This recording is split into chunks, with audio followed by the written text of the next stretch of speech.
안녕하세요. 변호사 정배입니다. 오늘은 오진에 관련된 의료사고에 대해서 한번 이야기해 볼까요? 오진에 관련된 의료사고에 대한 문의가 많아요. 오진에 의해서 의료사고는 당연히 있을 수 있죠. 그리고 오진에 의해서 악결과가 발생했다면 그 또한 의료사고라고 할 수 있습니다. 하지만 모든 게 다 오진인 건 아니에요. 여러 가지 예를 많이 들지만, 자, 허리가 아파서 병원에 왔다고 생각해봐요. 허리가 아파서 병원에 왔는데 이 허리가 아파서 병원에 온 사람은 여러 가지 가능성이 있을 수 있어요. 염좌가 있을 수도 있고, 흔히 말하는 디스크가 있을 수도 있고, 혹은 외상에 의해서 골절 같은 게 생겼을 수 있어요. 흔히 그 폐경기 이후 여성분들 같은 경우 압박골절이 많이 생기잖아요. 이렇게 생길 수 있고, 정말 일시적으로 흔히 담 걸렸다 그러죠.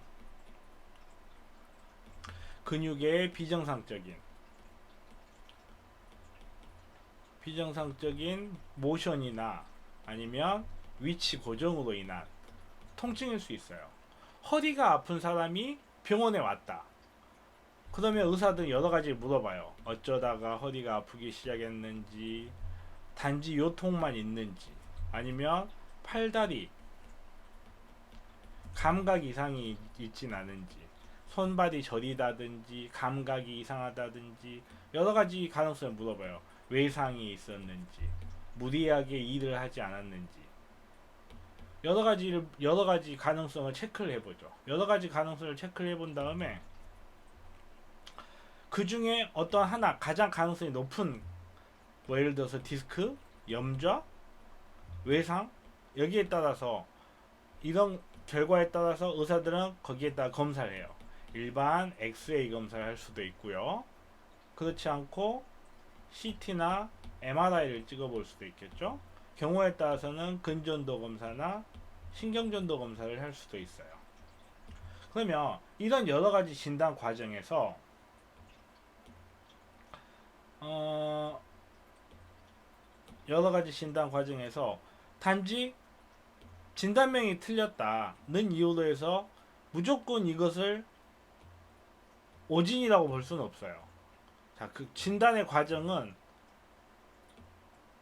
여러 과정을 거치게 되는데, 잘 안 지워지네요.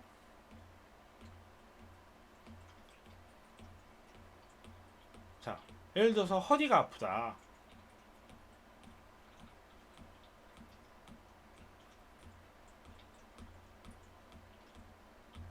허리가 아파서 병원에 올 수 있겠죠?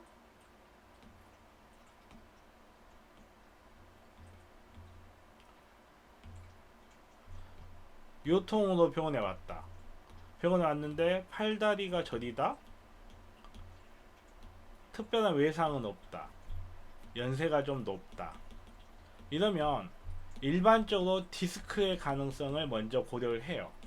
팔다리가 저리는 것 같이 신경이 압박이 되는 소견, 신경 압박이 가는 소견이 있으면 디스크를 의심을 하기 마련이에요. 디스크를 의심을 하기 마련이고, 이 디스크에 따라서 물리치료, 견인치료, 약물치료 등을 시행해 볼 수 있겠죠. 약물치료는 시행해 볼 수 있는데, 치료를 쭉 받아도 별로 좋아지지가 않아서 나중에 MRI를 한번 찍어본 거예요. MRI를 찍어봤더니 디스크가 아니라는 진단명이 나왔어요. 그러면 결과적으로는 오진이 맞죠. 결과적으로는 오진이 맞는데, 이 과정에서 의사의 판단에 크게 문제가 있다고 볼 수가 없어요. 임상적인 증상을 보고 물리치료나 견인치료, 약물치료 한 다음에 디스크를 의심해서 물리치료, 견인치료, 약물치료 한 다음에 나중에 MRI를 찍어보니까 디스크가 없었다. 단지 없었다는 이유만으로 의사의 판단에 과실이 있다고 볼 수는 없거든요. 이게 루틴이거든요. 물리치료하고 견인치료하고 이, 이 결과에 따라서 추후에 MRI 등으로 확진하는 과정을 거치는 것. 맨 처음에 디스크다 라고 했던 거는 일반적으로는 진단, 다이아그노시스보다 인프레이션이라는 단어를 많이 써요. 초진. 그리고 MRI 등을 통해서 확진이 되면 다이아그노시스가 된 거죠. 진단이 된 거예요. 모든 질병을 다 확진을 하고 치료를 하진 않아요.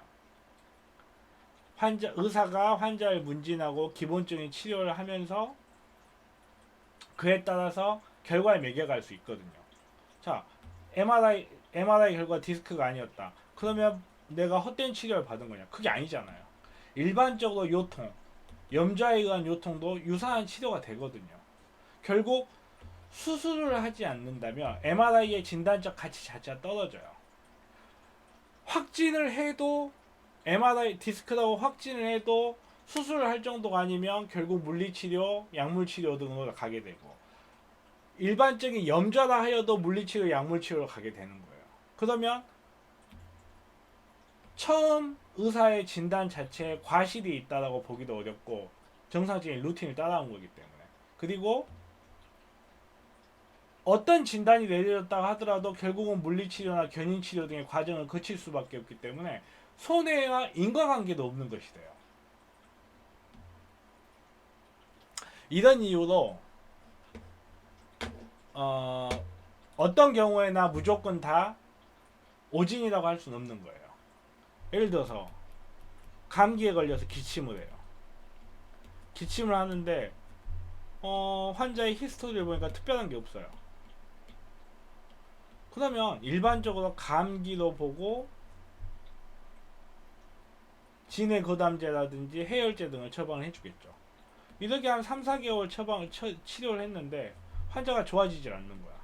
그러면 이 결과에 따라서 일반 흉부 엑스레이를 찍을 수도 있고 CT나 역시 MRI 같은 검사를 해볼 수도 있겠죠. 경우에 따라서는 다른 검사를 해볼 수도 있겠고 기침하는 사람마다 모두 다 엑스레이를 찍고 모두 다 CT를 찍진 않는단 말이에요. 기침이 계속 감기로 보고 치료를 했는데 나중에 CT, MRI를 보니까 폐암이 진단됐다. 혹은 엑스레이를 봤더니 결핵이 진단됐다. 단지 이 사정만 가지고 의사가 과실을 저질렀다고 볼 수는 없는 거예요. 결과적으로는 오진이 맞다 하더라도 루틴을 따라간 것일 뿐이거든요. 모든 환자에게 엑스레이, MRI, CT를 찍진 않아요. 환자가 기침을 하는 거 그 증상 하나만으로 환자에게 폐암이나 결핵이 있다는 거 이런 걸 예측할 수 없는 거예요. 하지만 예를 들어서 똑같이 기침하고 감기 증상이 있었어요. 근데 히스토리를 해봤더니 객혈을 한 적도 있고 예전에 흡연력이 한 30년 되고 하루에 한 2갑씩 술, 담배 많이 하고 거기에 최근에 심한 체중 감량 그리고 전신적인 쇠약 등이 동반되어 있는 거예요. 이런 환자를 그냥 진해거담제만 주었다. 엑스레이라든지 CT를 촬영하지 않고 그냥 진해거담제만 주었다. 이런 경우나 의료사고라고 할 수도 있어요. 객혈, 흡연력, 고령 이런 게 있으면 한 번쯤 폐암 같은 가능성을 고려를 해봐야 되거든요.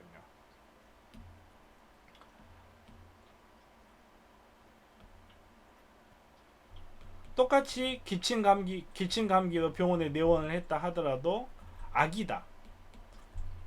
아기고 열이 38도, 39도가 난다. 이런 경우는 최소한 엑스레이는 찍어봤어야 되겠죠. 하지만 이런 과정도 거치지 않고 그냥 기침감기로 생각해서 진해거담제만 주었다. 그렇다면 의료사고가 될 가능성이 있어요. 하지만 단지 기침에 진해거담제만 주었고 나중에 3, 4개월 있다가 보니까 폐암이라든지 COPD, 폐결핵 같은 질환이 진단이 됐다고 해서 오진이라고 할 수는 없는 거예요. 맨 처음에 이 접근 자체가 잘못됐다고 볼 수는 없기 때문이죠.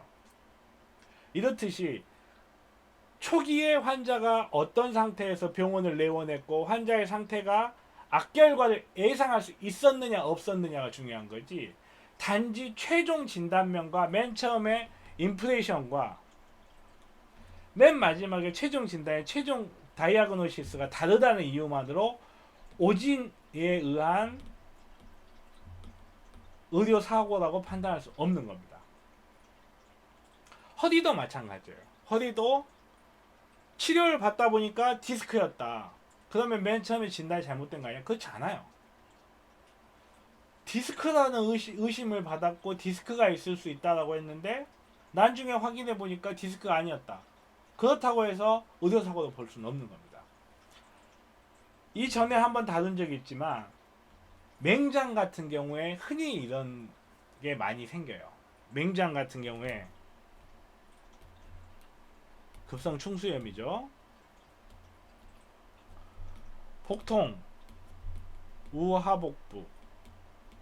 우하복부 보통이 있는데 병원에 갔더니 그냥 변비라고 했다든지 아니면 단순 AEG인 것 같다라고 해서 약을 처방해 줬는데 나중에 보니까 맹장염이어서 수술을 받게 되었다. 이 사실만 가지고 맨 처음에 진단, 변비나 AEG라고 했던 이 진단이 무조건 잘못됐다고 할 수는 없어요. 하지만 똑같이 복통이나 우하복부 통증이 있어요. 이 환자가 열도 동반돼 있고 CBC 이상 WBC도 올라가 있어요. 몇 번이 포인트에 반발 압통 통도 있었어요.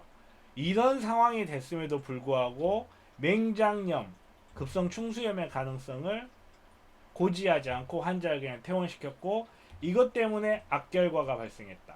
예를 들어서 범발성 복막염, 팜페리토나이티스 같은 범발성 복막염이 발생했다.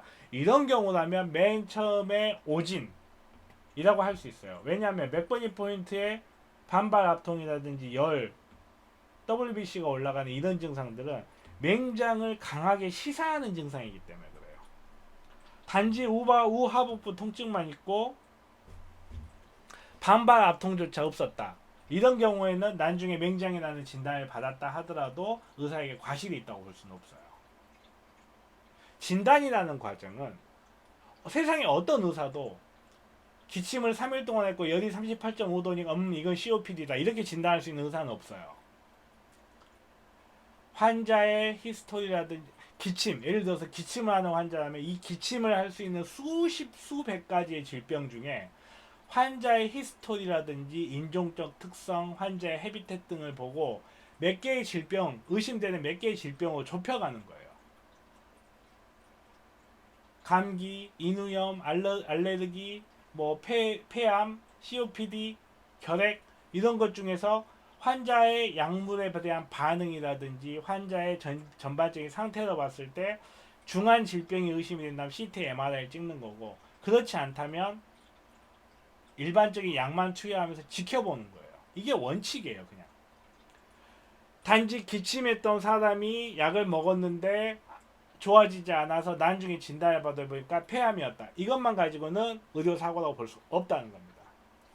처음부터 폐암임을 시사하는 어떤 증상들이 있었음에도 불구하고 그걸 놓친 경우에는 의료사고라고 볼 수 있겠죠.